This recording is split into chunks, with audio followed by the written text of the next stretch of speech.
Welcome back to our channel. మనకి ఇక్కడ చూడొచ్చు నర్సు పోస్టులకైతే మనకి ఒక నోటిఫికేషన్ అయితే రిలీజ్ కావడం జరిగింది. సో ఇక్కడ చూసినట్టయితే మనకి పర్ మంత్ శాలరీ వచ్చేసి ఇక్కడ చూసుకున్నట్టయితే 63,660 రూపాయలు అయితే మనకు చెల్లించడం జరుగుతూ ఉంటుంది పర్ మంత్ శాలరీ.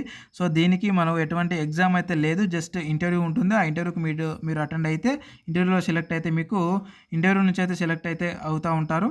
సో కాబట్టి సెలెక్ట్ అయ్యారు అని అంటే మీకు 63,660 రూపాయల పర్ మంత్ శాలరీతో ఈ ఉద్యోగం అయితే మీకు రావడం జరుగుతూ ఉంటుంది.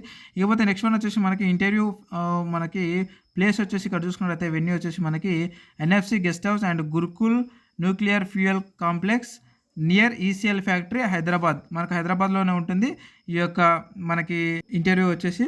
సో కాబట్టి అందరూ కూడా ఈ యొక్క ఉద్యోగానికి అయితే అప్లికేషన్ అయితే చేసుకోవచ్చు. ఇకపోతే మనకు నెక్స్ట్ వన్ వచ్చేసి ఇక్కడ చూసుకున్నట్టయితే ఎడ్యుకేషనల్ క్వాలిఫికేషన్స్ వచ్చేసి మనకి ఇక్కడ చూడొచ్చు. డిప్లొమా ఇన్ నర్సింగ్, అంటే నర్సింగ్లో మీరు డిప్లొమా చేసి ఉండాలి, 3 సంవత్సరాల డిప్లొమా అయితే చేసి ఉండాలి. అండ్ అలాగే మీరు సెంట్రల్ లేదా స్టేట్ నర్సింగ్ కౌన్సిల్ నుంచి ఏ గ్రేడ్ సర్టిఫికేట్ అయితే మీరు పొంది ఉండాలి. అండ్ అలాగే లేదా బీఎస్సీ నర్సింగ్ అయితే చేసి ఉండాలి విత్ సెంట్రల్ లేదా స్టేట్ నర్సింగ్ కౌన్సిల్ నుంచి మీరు రిజిస్టర్డ్ సర్టిఫికేట్ అయితే మీకు కలిగి ఉండాలి. అండ్ అలాగే 1 ఇయర్ ఎక్స్పీరియన్స్ ఉన్న వాళ్ళకి మొదటి ప్రాధాన్యత ఉంటుంది. అండ్ అలాగే నర్సింగ్ ఏ సర్టిఫికేట్తో పాటు 3 సంవత్సరాల్లో ఏదైనా ఒక హాస్పిటల్లో మీరు నర్సింగ్ చేసినట్టుగా ఎక్స్పీరియన్స్ సర్టిఫికేట్ ఉంటే మీరు కూడా అప్లికేషన్ అయితే చేసుకోవచ్చు. అండ్ అలాగే nursing assistant class 3rd above from the armed force with minimum 1 year experience.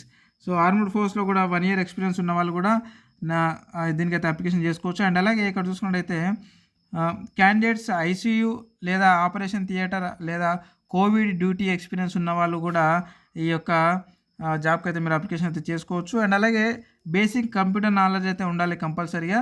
So ఇక్కడ చూడొచ్చు ఈసీఎన్టీఎల్ as the nurse will have to enter the details of the patients in the computer system. Patients నేమ్ని కంప్యూటర్లో మీరు entry చేయడానికి minimum knowledge అయితే computer knowledge అయితే ఉండాలి అని అయితే ఇక్కడ ఇవ్వడం జరిగింది. సో ఇకపోతే మనకి ఇక్కడ చూడొచ్చు ఏజ్ విషయానికి వచ్చినట్టయితే నాట్ మోర్ దెన్ 50 ఇయర్స్, 50 సంవత్సరాల కంటే ఎక్కువగా ఉండకూడదు, తక్కువ ఉన్న వాళ్ళే అప్లికేషన్ అయితే చేసుకోవాలి అని అయితే ఇవ్వడం జరిగింది. ఇకపోతే మనకి లాస్ట్ డేట్ వచ్చేసి మనకి ఇక్కడ చూడొచ్చు ఇంటర్వ్యూ డేట్ వచ్చేసి 21 ఫిబ్రవరి 2024 ఉంది. అండ్ అలాగే 22 ఫిబ్రవరి 2024 రోజున అయితే మనకి ఇంటర్వ్యూ అయితే జరుగుతుంది. సో ఇక్కడ చూసుకున్నట్లయితే మనకి రిపోర్టింగ్ టైం వచ్చేసి మనకి రిజిస్ట్రేషన్కి 8 నుంచి 10 గంటల లోపు అయితే మీకు రిపోర్టింగ్ టైం అయితే ఉంటుంది. ఇక మీకు ఇంటర్వ్యూ వచ్చేసి 9 గంటల నుంచి అయితే మీకు స్టార్ట్ కావడం అయితే జరుగుతూ ఉంటుంది. సో ఇదే అనమాట. అండ్ నెక్స్ట్ వన్ వచ్చేసి మనం ఇక్కడ చూసుకున్నట్లయితే సెలక్షన్ ప్రాసెస్ వచ్చేసి మనకి ఇక్కడ మీకు తీసుకున్నటువంటి ఇంటర్వ్యూ మీద ఆధారపడి ఉంటుంది. సో మీకు ఇంటర్వ్యూలో మీరు ఏ విధంగా అయితే రెస్పాండ్ అవుతారో దాన్ని బట్టి మీరు రిజెక్ట్ అనేది అయితే వాళ్ళు తెలియజేస్తారనమాట.